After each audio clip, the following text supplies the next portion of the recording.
I never imagined a little white pill could destroy an entire marriage. For 18 years, every single night, my wife would say, "Take it, baby. You need your rest." And like a fool, I did, thinking it was love. But tonight, I faked it, held that pill under my tongue. A few minutes later, I heard our back door click open. The porch light flickered on, and a man's shadow stepped into my house using her key. I heard laughter, glasses clinking, whispers that cut straight through my soul. In the darkness, I wasn't shaking from fear. I was shaking because after 18 years, I finally understood. She didn't put me to sleep so I could rest. She did it so I'd never see what was really going on. Tonight, I woke up in the middle of my own life, and when that kitchen door swung open again, I was ready to show her that the sleeping man was finally awake. And the truth was about to come out right here in my own house. If you're still here, drop a comment and let me know where you're watching from. Every comment helps this story reach more brothers who might need to hear it. And if it speaks to you, hit that like button so others can find it too. My name is Marcus Thompson. I'm 60 years old, a retired auto mechanic from Detroit, Michigan. Spent my whole life in the Motor City, working on cars, building a life. I thought I had it all figured out. A small brick house I bought with my own money after 40 years of honest work. A wife who seemed devoted. Quiet evenings on the front porch, watching the neighborhood kids play ball, sipping on something cold. After 4 decades of grinding, I believed I'd finally earned my peace. I didn't know that peace was just a long drug-induced sleep someone else had designed for me. My life ran like clockwork. Every night at 8 p.m., we ate dinner together. Charlene always cooked soul food the way I liked it. Sometimes fried chicken with hot sauce. Sometimes her famous red beans and rice that she claimed was good for my heart.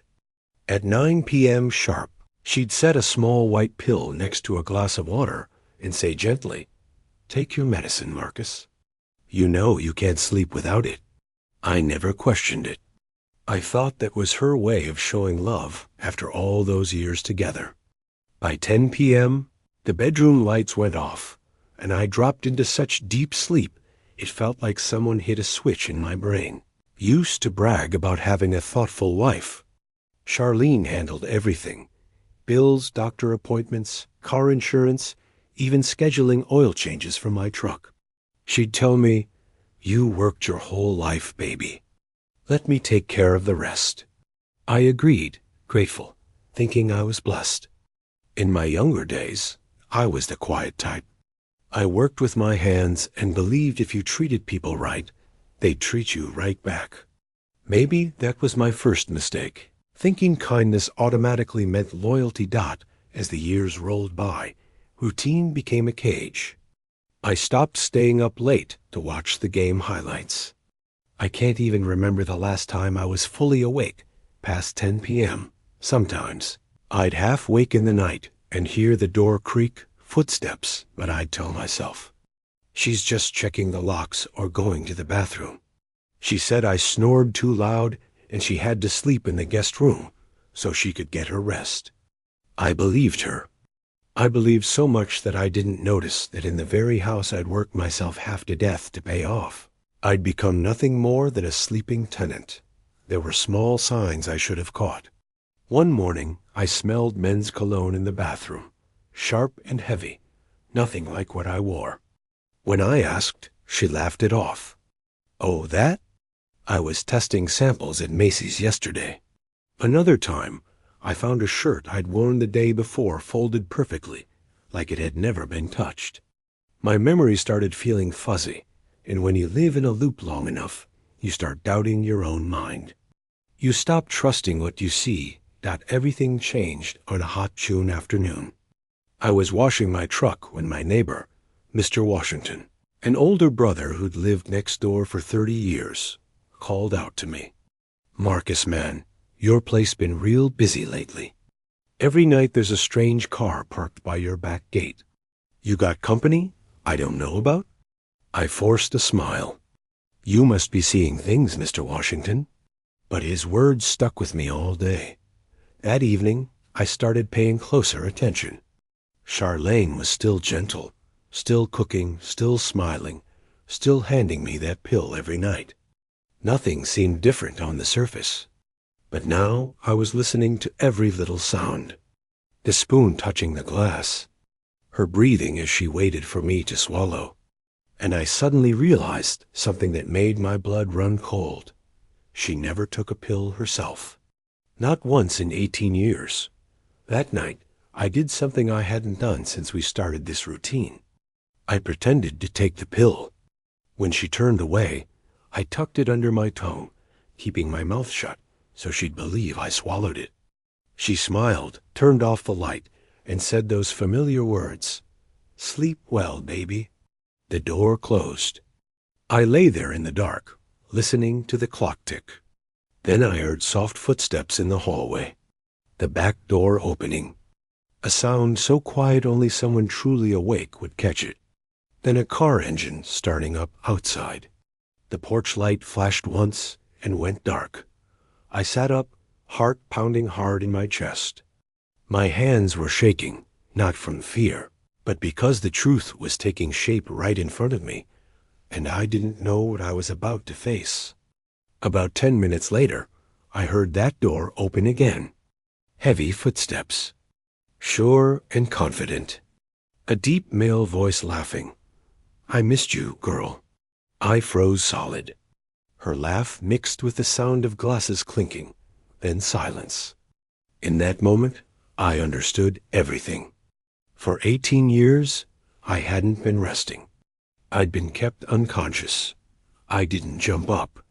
I just leaned over real slow, grabbed my phone, and hit record. I wanted everything documented. Proof that I wasn't crazy, that my gut had been right all along.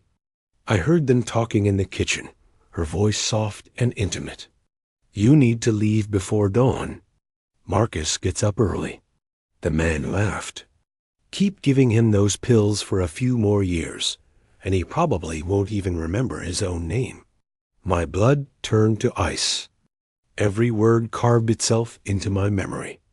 Every pill I'd thanked her for, every time I'd called her caring, was just another link in the chain she used to keep me in the dark. I don't know how long I sat there. Could have been 10 minutes, could have been an hour. When she walked him out and that back door clicked shut again, I put the phone down, stopped the recording, and lay back in place. I didn't want her to know I was awake. Not yet. I wanted her to walk right into her own trap. The next morning, she was exactly the same. Brought me coffee, asked, "Did you sleep well, baby?" With that sweet smile. I answered, "Best sleep I've had in a while." "Thank you." But inside, I knew I'd just started a silent war. When she left the house to run errands, I went straight to the medicine cabinet. Found the pill bottle. The chemical smell hit me hard. The label had my name on it, and the dosage was way higher than any normal prescription.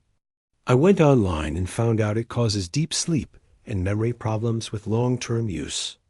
I started trembling, not from fear, but from realizing that for 18 years I hadn't been living. I'd been sleeping in place of the truth. That night, I set my phone on the nightstand with auto-record turned on. When she handed me the pill, I smiled just like always. Took it, faked the swallow just like the night before. She relaxed, kissed my forehead, and whispered, "I love you." I said softly, "I love you too." But inside, I was ready for whatever came next. When that back door clicked again, I just smiled in the darkness. Because tonight, she wasn't the only one acting. I was too.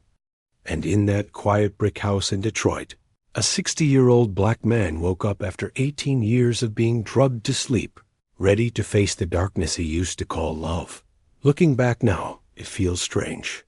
Things didn't start with a lie. In the early years of our marriage, that little white pill actually did help me sleep better. I remember the first night Charlene gave it to me. She smiled warmly and placed it in my palm like it was a gift. "You've been working so hard, baby. You need real rest," she said. "The doctor says this one helps you sleep deep and it's not addictive." I didn't ask questions. I took it, then slept straight through until morning. That sleep was peaceful, like floating on calm water. No dreams, no tossing and turning. I thought it was a blessing. I used to wake early and see her in the kitchen making breakfast, sunlight catching her brown skin and making it glow. She'd ask if I slept well, and I'd say, like a baby, "You're so good to me." Every single time, she'd smile, and her eyes would light up with what I thought was happiness. Now I know it was relief, maybe even satisfaction. When I had to travel to Cleveland for work, she'd carefully pack those pills in a little plastic container, labeling each day. "Don't forget to take them on time," she'd remind me. "If you skip one, you'll be exhausted the next day." She said it so many times it became like a ritual. I took them, doing exactly as I was told, like a good husband. I never thought to check what was really in them. To me, it was a sign of trust, a sign of love. I used to tell my boys at the shop, "Man, with a woman taking care of me this good, I'm going to live to be 100. They'd all laugh and say I was lucky. I laughed right along with them, not knowing I was describing the very chain wrapped around my life. Back then, Charlene ran everything. She said I didn't need to stress about bills, utilities, or insurance. "You just focus on work. I'll handle everything else at home." Her voice was so gentle, it made me feel guilty if I tried to take back any control. I thought that was partnership, the sign of a strong marriage. Looking back now, I see it was how she slowly took every piece of control away from me. So gently, so reasonably, that I actually thanked her for it. I started losing the habits that made me who I was. I used to read the newspaper at night, listen to old Motown records, watch classic games. She'd say, "That noise makes it hard for you to sleep. Just relax, baby." Not long after, I stopped turning on the TV, stopped playing music, stopped staying awake at all. All that remained was one single habit: take the pill, then sleep. I don't remember exactly when we stopped really talking at night. Maybe year 3, maybe year 5. Every conversation ended the same way: a smile and a white pill. She didn't argue, didn't raise her voice, didn't show anger. That quietness made me believe I had a peaceful wife. Now I understand that silence was the perfect cover over her secret. Once I asked her, "You can't sleep? I always see you up late watching TV in the living room." She smiled and touched my shoulder. "You snore too loud, Marcus. I can't sleep next to you. I just watch some shows and sleep later." I nodded, believed her instantly, even felt guilty about it. I didn't know the snoring she mentioned was her excuse to leave our bed and step into another world. Gradually, I stopped recognizing how I was living in that house. Everything was too calm, too perfect. Every morning, coffee was ready on the table. The newspaper opened to the sports section, just how I liked it. I thought that was true devotion. Now I see it was a steel schedule, a system designed so carefully that I'd never have a reason to question anything. Many times when I got home earlier than expected, I'd catch a flash of something in Charlene's eyes, just for a split second, like surprise or even fear. Then she'd smile like nothing happened. I remember one rainy day when I got off work early because the shop closed due to flooding. When I walked through the door, she was in the kitchen talking softly on the phone. The second she heard me, she hung up immediately. "Just talking to my sister in Atlanta," she said, voice calm and even. I believed her right away. I always believed her because I thought suspicion was disrespectful. Maybe I believed too much. So when that trust started cracking, I blamed myself. I told myself, You're being paranoid. You're just tired. Must be getting old. I didn't realize the only thing tired in me was a soul that had been kept asleep for too long. Strange sounds became normal. The soft closing of a cabinet. A latch clicking. Shoes on the hardwood floor. I convinced myself these were hallucinations. I remember one night around 2 a.m., I heard that back door open clear as day. The hinge squeaked. I tried to sit up, but my head felt like it weighed 100 pounds, and my body wouldn't move. The next morning when I mentioned it, she just laughed. You were dreaming, Marcus. You took your pill. How could you possibly be awake? And once again, I believed her. Because believing was easier than doubting. Believing let me keep sleeping, and I slept. Not just in bed, but through my entire life. For those 18 years, every single day was an exact copy of the one before. Coffee at 7 a.m., morning walk at 8 o'clock. Work at the garage from 9 o'clock to 5 o'clock. Dinner at 8 p.m., pill at 9 p.m. Lights out at 10 p.m., not one single deviation. I thought that was order and discipline. In reality, it was a cycle of control, with the key held by the person I called my wife. Once, my friend Carl from the old neighborhood joked with me. Marcus, do you and Charlene ever argue? I laughed. Never, man. We don't have anything to argue about. Carl raised an eyebrow. Aren't you afraid that's boring? I answered confidently. Peace isn't boring, brother. Now I understand. A marriage without arguments isn't necessarily happy. It might just mean only one person gets to speak, while the other is only allowed to sleep. The more I think back, the more I realize how calculated everything was. Tiny details from the last 18 years, pieced together into a terrifying picture. Everything she did was designed to make me believe in that perfection. I lived by a schedule, but it wasn't mine. It was Charlene's clock. She controlled every minute of my life, from sleep to thought itself. I used to think love meant unconditional trust. Turns out, love without awareness is just volunteering to be manipulated. I trusted so much I lost the ability to ask questions. I turned myself into a pleasant, obedient, unquestioning man. Exactly the kind of man a liar needs nearby. Every night when she placed that pill in my palm, I felt like a child receiving a reward. I didn't realize that in that moment, she was giving me permission to temporarily disappear so she could live another life behind my back. And the most bitter part? I was once proud of it. I used to brag to my friends, Charlene keeps my life steady down to the second. Yes, steady. Steady like a cold handcuff. Light enough that you don't notice it at first, but the longer it stays on, the tighter it gets. Now, looking back, I understand completely. Love without awareness is just a prolonged sleep. I trusted so much I made myself a willing prisoner. And every pill, every I just want you healthy, baby, was another link in that steel schedule. Solid, cold, and as silent as her smile. I lived, I breathed, I worked hard every day, but I wasn't truly awake. Only that night, the night the porch light flashed, the night I didn't swallow the pill, did I finally realize those peaceful days weren't happiness at all. They were velvet-wrapped chains, and I wore them for 18 years without ever knowing it. The first real sleepless night. I lay perfectly still, breathing evenly, pretending to be knocked out. The living room clock counted every second, each one feeling longer than any night I'd ever known. Dim light from the hallway slipped through the crack under the door, splitting the room in two. On one side, a husband lying motionless.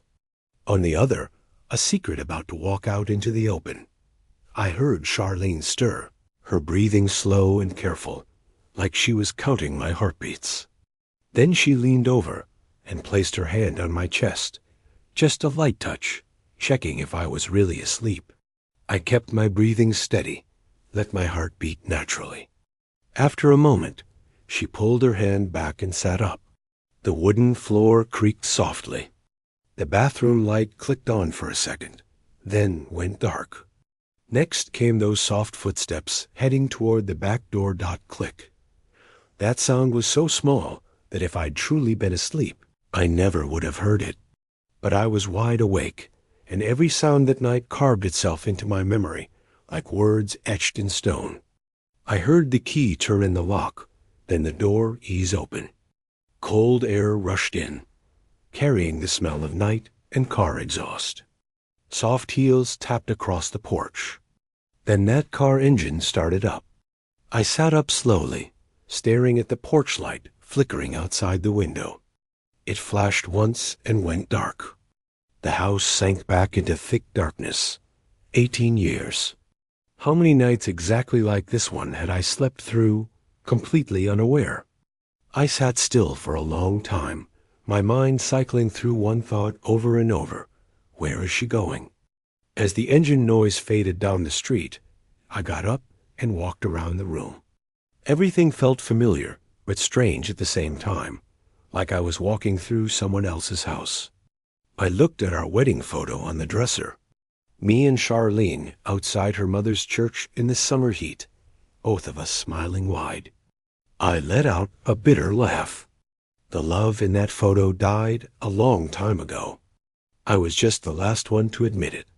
A little over an hour later, I heard the car come back. This time, it wasn't the smooth idle from before. It was firm, choppy braking. Familiar and confident. The back door opened, then closed. Footsteps crossed the floor. A fabric bag rustled on the kitchen table. The faucet turned on lightly. I got back into bed fast, pulled up the blanket, and kept my breathing normal. When she walked into the bedroom, the smell hit me immediately. Not her usual perfume, that soft floral scent I'd known for years. This was men's cologne. Sharp, heavy, overwhelming. That scent wasn't mine. I didn't need proof beyond that. She climbed into bed beside me, her breathing quicker than usual. I stayed silent. That strange cologne filled the air between us, wrapping around my throat and making me want to gag. I turned my head slightly and spoke very softly, almost under my breath. Did you switch to a new lotion or something? She froze for just a second, then answered evenly. Yeah, I bought a new body spray. It's a bit strong, isn't it? I smiled in the darkness. It's fine. I'll get used to it. She believed me. I could tell from how her voice relaxed. Soon her breathing evened out completely. Meanwhile, I lay there with my eyes wide open in the dark, staring at the ceiling and thinking, how could I ever sleep again?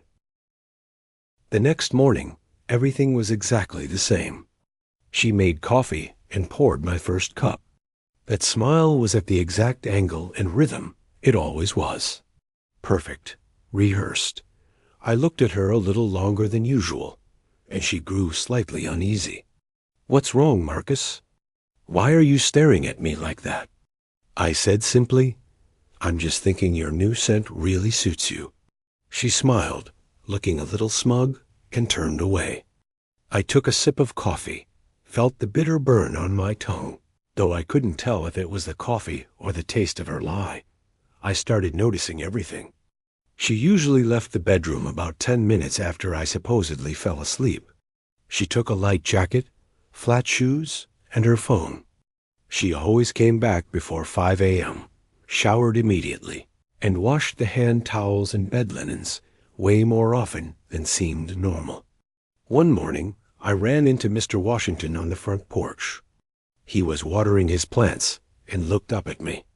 Hey, Marcus, every night I see a black sedan parked by your back gate. Been going on for months now. I thought maybe your son was visiting from out of state. I smiled, keeping my voice steady. Nah, must be somebody who got turned around looking for an address. He shrugged and said nothing more, but his words stayed with me all day long. A black sedan. For months. Thinking about that made my blood feel like it turned to ice. I thought about all those nights I slept like the dead, those soft door sounds, that strange cologne, even the emptiness I felt waking up every morning.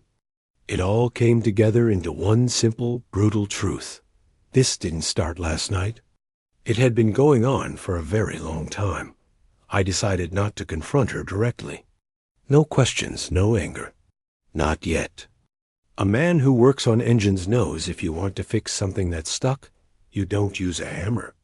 You use the right tool, go slow, and understand the mechanism first. I went online and ordered a small infrared camera, the kind hidden in a clock. I also ordered a tiny voice recorder about the size of my thumb. 2 days later, both packages arrived. I quietly mounted the camera in the kitchen cabinet corner, where it could see the back door and the dining table clearly.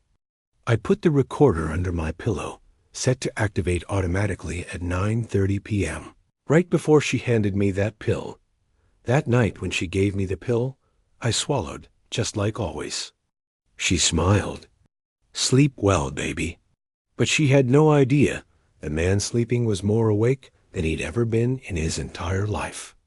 I lay still, heard her slip out, heard that door softly close. Not long after, the car engine sounded again. I checked the clock. 10:27 p.m. I memorized that time like a mechanic, marking a measurement on an engine block. Every night after that, I repeated the exact same sequence. Pill, pretend, listen, record. And every single night, it was identical.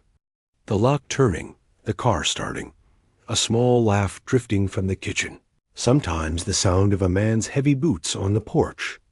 Charlene had no idea I'd switched roles in her play. She still thought I was sleeping, still said, "I love you," to a husband who no longer believed a word. I told no one. I didn't complain to friends or family. I just documented everything. Times, sounds, smells, every tiny detail. I learned to use silence as a weapon. Before, my silence was surrender. Now, it was the sharpest tool I had. People say the truth hurts, but I think waiting for the truth to fully reveal itself hurts even more. I didn't want to react impulsively. I wanted her to expose herself completely, so she'd understand I was no longer the man who could be drugged to sleep. One night, I sat in the garage, wiping down my old wrenches. The soft scrape of metal on metal was clear and steady. I remembered Charlene's eyes whenever I came home early by accident. That quick flinch, fast as a locked door slamming shut. Now I understood it all. Catching someone in the act doesn't require violence. It just requires evidence. I didn't need to scare her. I just needed her to see she'd badly misjudged this man. From that night on, every move she made became something I saved. A piece in the picture of betrayal I was assembling, one fragment at a time, night after night. And in that quiet house, with the sound of crickets outside and the smell of old motor oil still clinging to my work clothes, I knew I was on the right path. For the first time in 18 years, I was no longer the one being lulled to sleep. I was the one quietly waking up. The next night, Charlene followed the exact schedule she'd kept for 18 years. A script performed so perfectly, it could have been a stage play. She cleared the table, poured me a warm glass of water, and set that white pill in my palm just like always. "Take it, Marcus," she said, voice soft as morning mist. I smiled and swallowed the fake pill, just a vitamin supplement I'd swapped in earlier. She suspected nothing. The bedroom light went out, and the house dropped into that manufactured stillness I used to call peace. She lay down, waited a moment, then turned slightly. Same old routine. Her hand on my chest, checking my breathing. I kept my breath steady, eyes half closed, body still as a log. She pulled her hand back, sat up, and her bare feet touched the floor with a sound so faint no sleeping person would ever hear it. listened to her slippers slide down the hallway. The cabinet door ease open. Dim light from the living room slipped through the crack, a thin blade cutting through the darkness. The back door latch turned once, then that soft click, the kind of sound that to me now was louder than any confession could ever be. I waited exactly 30 seconds, then slowly sat up, every movement measured and controlled. I set my feet on the wood floor, avoided the squeaky spot near the bed, and edged toward the door. My heart beat slow but strong. I opened the door just enough to see into the kitchen. Warm light stretched in a long strip across the floor. I moved to the corner where I could see everything without being seen. And then I witnessed the scene that Pill had kept me from seeing for 18 years. She was laughing. Not the gentle smile meant for a husband, but the look of a woman living her truth in a stolen moment. Light reflected off her skin, her hair loose and free. A thin robe draped over her shoulders. In front of her stood a man leaning against my counter, confident and comfortable. Too comfortable. He poured 2 glasses of wine and said in a deep, rough voice, "Girl, I've been going crazy missing you." She laughed, clinked her glass against his, and that light ring was louder to me than any explosion I'd ever heard in my life. I recognized the chair he was leaning on. That used to be my spot where I read the Sunday paper every week for years. His leather jacket was tossed over the back of it. The cologne I'd been smelling for weeks now drifted heavy through the kitchen air. I stood in that hallway, hands clenched so tight my knuckles went white. The anger in me didn't explode outward. It was quiet, cold, and deep as a frozen lake. He bent down, put his hand on her waist, pulled her close. She didn't push him away. They laughed together, soft but sharp enough to cut through every nerve in my head. I stepped toward the kitchen door. The wood floor whispered under my weight, but they didn't hear it. They were too wrapped up in each other. I took a deep breath and shoved that door open hard. The sound crashed through the quiet like thunder on a clear day. Both of them snapped around instantly. Charlene froze, lips parted, no sound coming out. He stared wide-eyed, stammering without forming actual words. I didn't yell, didn't curse, didn't throw anything. I just stood there in the doorway and looked at 2 people who were shaking like leaves. For a few short seconds, the air was so thick you could choke on it. The clock in the living room kept counting. 1 second, 2, 3. Then he grabbed his jacket and bolted for the back door, nearly tripping over a chair in his panic. The door slammed hard, echoing through the little brick house like a gunshot. Charlene stayed frozen in place, hands trembling, face pale as snow. She raised one hand to her mouth, tears starting to form, but making no sound. I looked around the kitchen. Clean, tidy, the place where we used to eat together every single night. 2 glasses of red wine on the table, dark liquid swirling like bloodstains on the wood. I walked to the table slowly. Every step felt like I was stomping on 18 years of memories.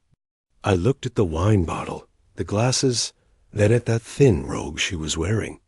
She opened her mouth to speak. "Marcus, I cut her off." My voice was low, but strangely calm. "Don't lie anymore." She broke into tears and came closer, reaching for my hand. "I'm sorry. It's not what you think. I pulled my hand away. Not what I think? I've heard enough." I sat down in the chair he'd just been leaning on. That pill bottle was sitting right there on the dining table, the label with my name on it in her handwriting. I picked it up and shook it. The pills rattled inside, dry as stones grinding against each other. "We're done, Charlene." I said it quietly, but each word landed like a hammer blow. I didn't yell. I just opened the back door and stood there. To this day, I still wonder, was silence the better choice than anger? What about you? Would you have chosen silence or said it all at once? Drop me a short comment so this story can hold your perspective too. She staggered back against the wall, eyes wide with genuine fear. Maybe for the first time in 18 years, she was actually seeing me. Truly awake. I didn't smash anything. I didn't want her to think I'd lost control. I wanted her to see my silence wasn't weakness anymore. I set the bottle back on the table. The cap popped off and a few pills rolled onto the floor. The sound was tiny, but it cut through the dead silence in that kitchen. One round pill rolled slowly, spun once, then stopped at her feet. She bent down to pick it up, but her hand shook too much to hold it. I looked at her, not angry anymore, just empty inside. You know, I said, the man you fooled for 18 years? He's dead now. She looked up, lips trembling.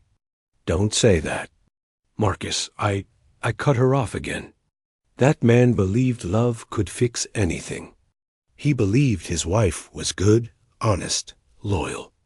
Tonight he learned love isn't a pill, and a pill sure isn't love. I stood up.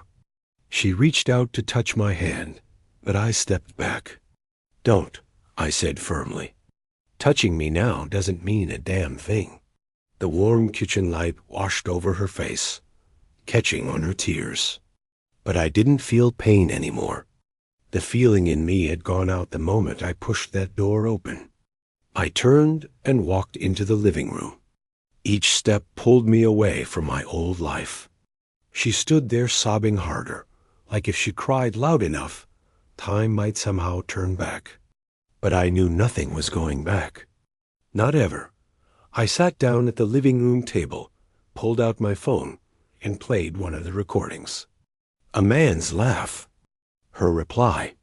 Glasses clinking. The sound in that empty room felt haunted. I didn't let it play all the way through. I turned it off and set the phone down with a heavy thud. I looked at the wall clock. The minute hand was right on 12.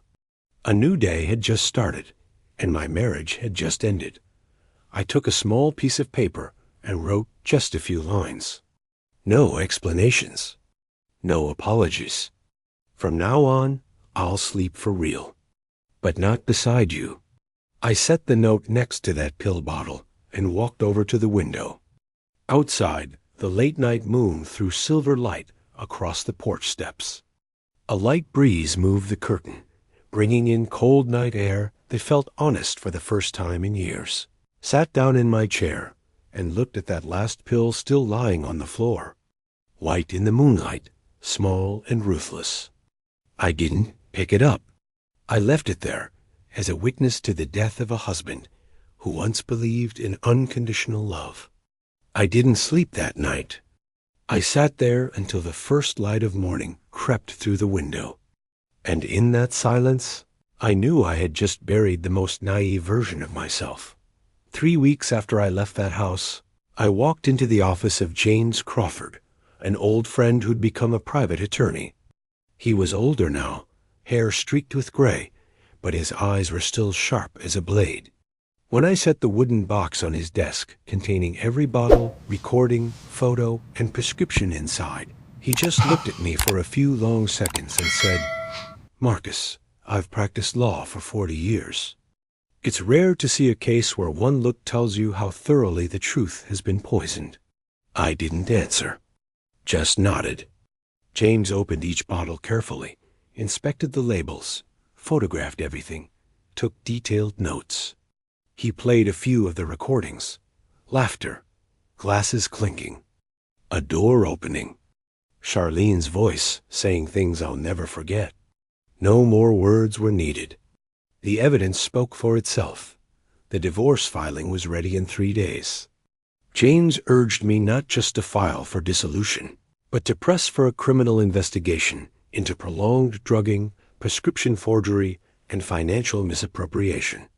I agreed, not to get revenge, but because if I stayed silent now, the truth would be put back to sleep just like I had been. A week later, Wayne County Court accepted the case. A temporary order was issued. Freeze all joint accounts, seal the house, and grant me temporary control of all assets until a final ruling. When I got the news, I only nodded. No joy, no triumph. Just a hollow feeling that finally began to settle. Like cold wind passing over Ash's dot, the first hearing was on a Monday morning with light rain falling. An old courthouse, red brick walls, stone floors worn smooth by decades of footsteps. I sat in the front row, hands still shaking slightly. Not from fear, but because the weight of truth makes a man's hands heavy. Charlene came in last. Gray dress, hair pulled back tight, dark circles under her eyes like bruises. She glanced at me once, then looked down fast. The woman laughing in my kitchen at night was gone.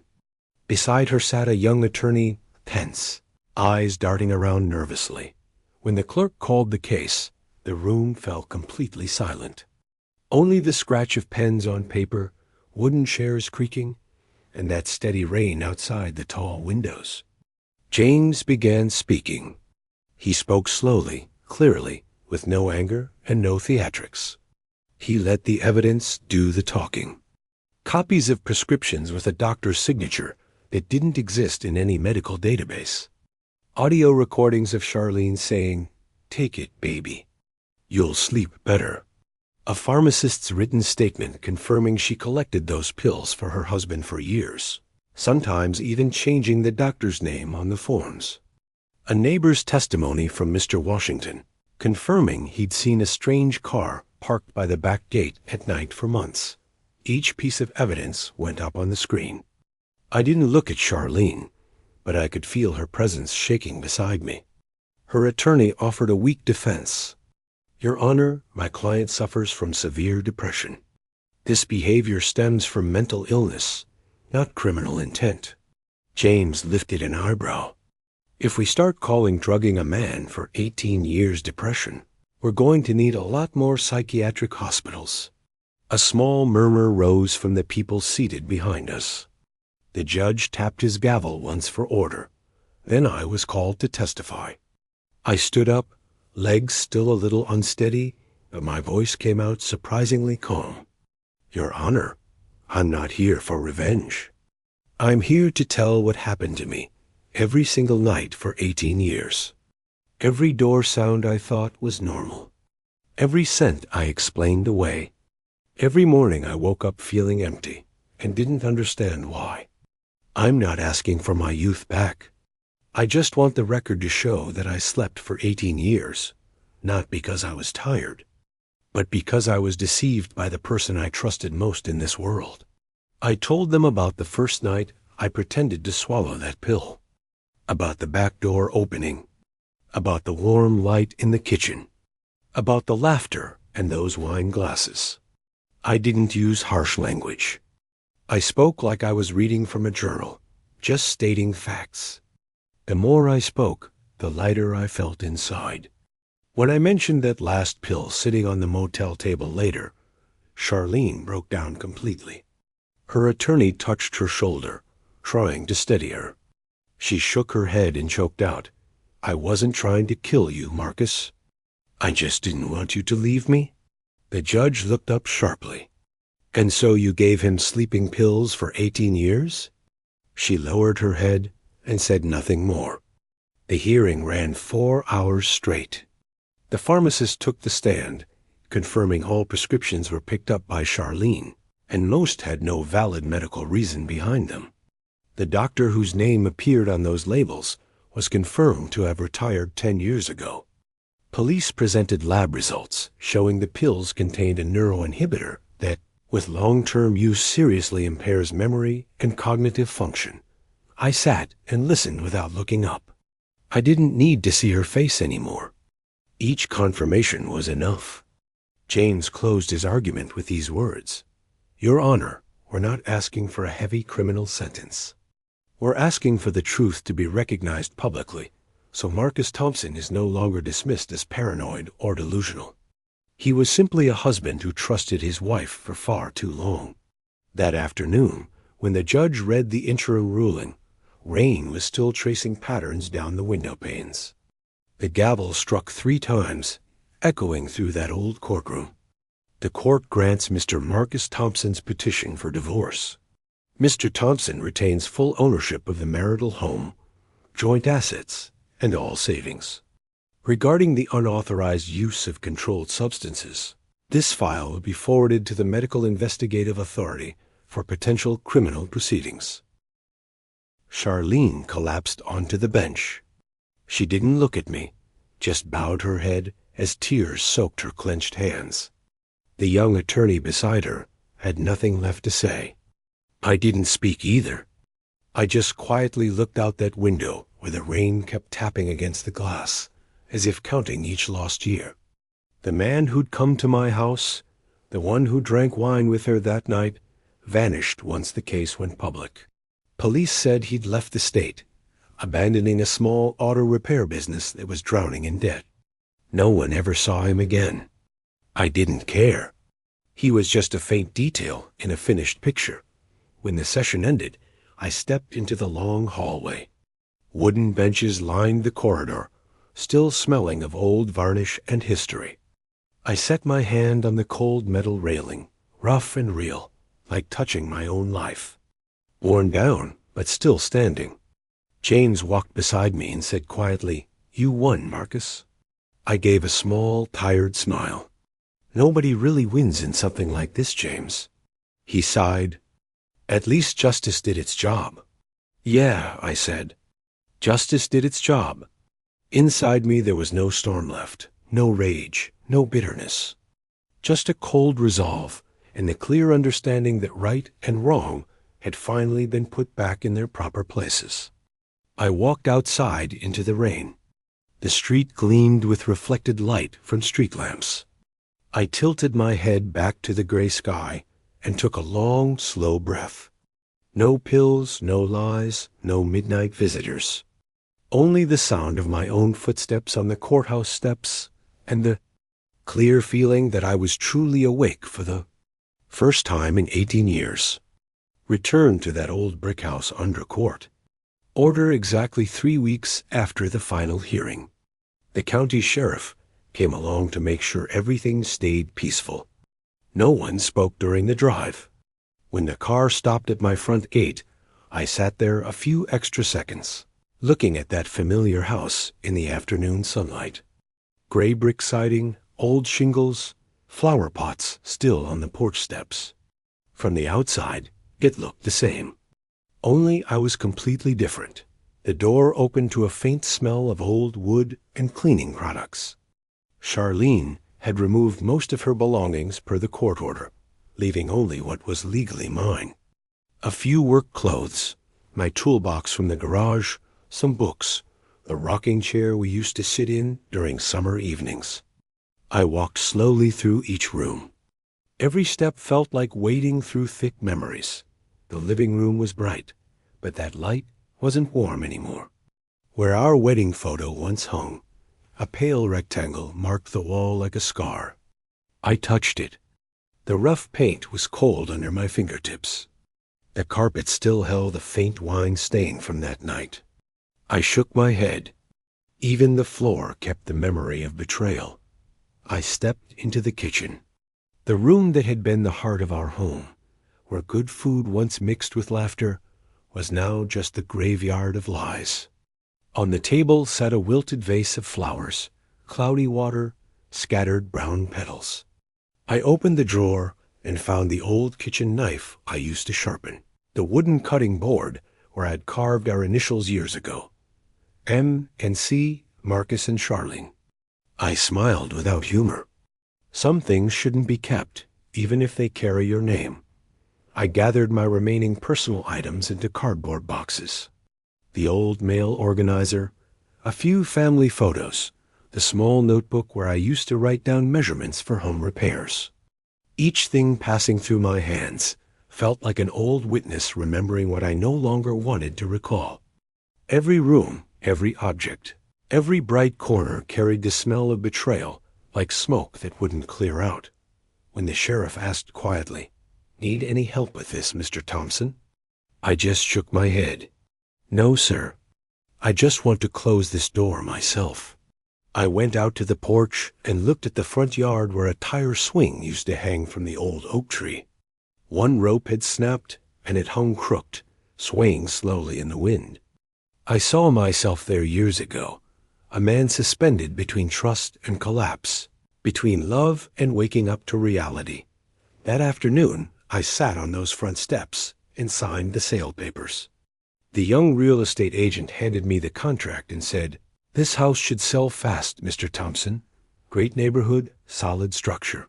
"You're right," I said. But for me, this stopped being a home a long time ago. I signed my name, handwriting slow and deliberate. Each stroke cut another thread binding me to this place.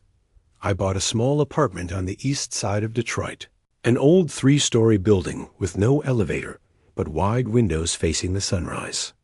From there, I could watch the sun come up every single morning. No yard, no porch, no ghosts, just my own footsteps, and I was fine with that. Fewer comforts, but more light, more truth.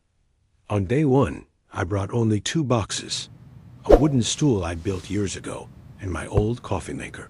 I set the stool by the window, put the coffee maker on a small table, then sat down and watched evening light slide through the glass and spill gold across the floor.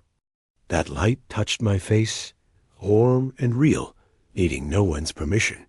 The first night, I still couldn't sleep well. My body had been on those pills too long, and sometimes I'd lie awake until nearly morning. I didn't turn on the lamp. I just cracked the window open and let night air drift in. Street sounds, distant traffic, a dog barking somewhere down the block.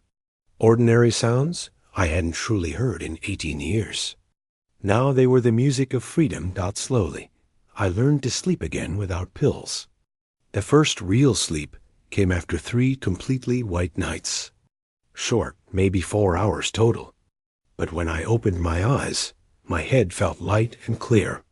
No fog, no dizziness, no chemical aftertaste. Just a real morning and me truly living in it. I started buying simple things for the apartment. A new set of dishes, a small bookshelf, a desk lamp. Nothing expensive, nothing fancy. Everything honest and functional, like I was arranging my own spirit piece by piece. Each morning I rose early, made coffee, opened that window wide, and sat in the wooden stool watching the sun lift over distant rooftops. Steam curled from my cup, mixing with first light, and the stillness was so deep I could hear my own heartbeat. I'd never experienced peace, such a clear shape before. I opened my notebook and wrote on the first page, "No more pills." Just 3 words, but it felt like an oath. Not only no sleeping pills, but no more letting anyone else decide when I got to be at ease. Day by day, I learned to live deliberately, cooking my own meals, doing my own laundry, cleaning on my own schedule, choosing when to rest. No more routines enforced by someone else. No more gentle reminders that were actually commands. I counted time not by pills or instructions anymore, but by sunlight through the window, by the steam rising from my morning coffee, by the wind moving the curtain. Sometimes I remembered those old nights, but without pain. They felt like scenes from a movie I'd watched once, a role I used to play. I no longer hated Charlene. She'd already received her life sentence, loneliness and shame. As for me, I had something far more valuable, peace, small and quiet, but entirely mine. One morning as light touched the edge of my table, I wrote this line. I slept for 18 years, but for the rest of my life, I will be awake.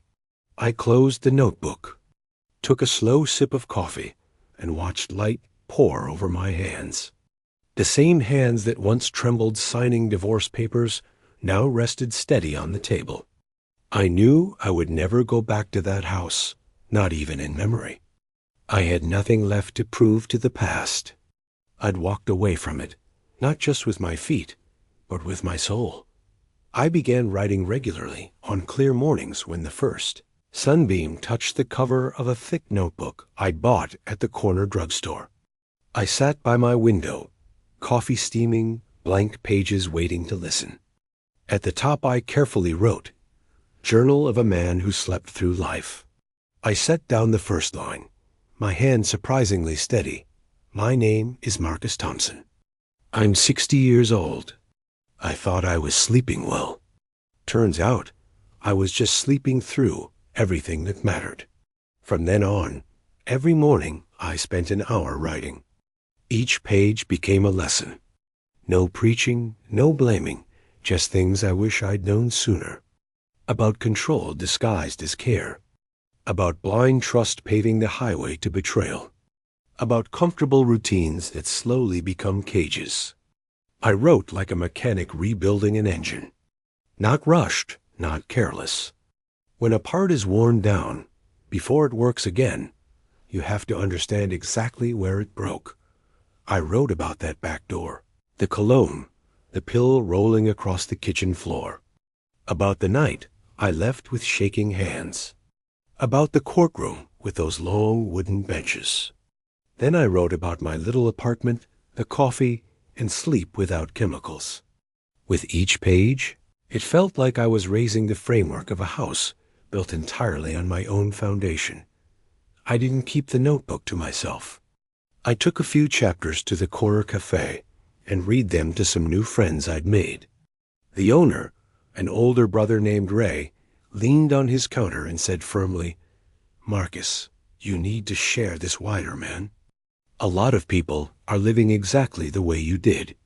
Mrs. Jenkins from down the hall held my hand, eyes wet with tears.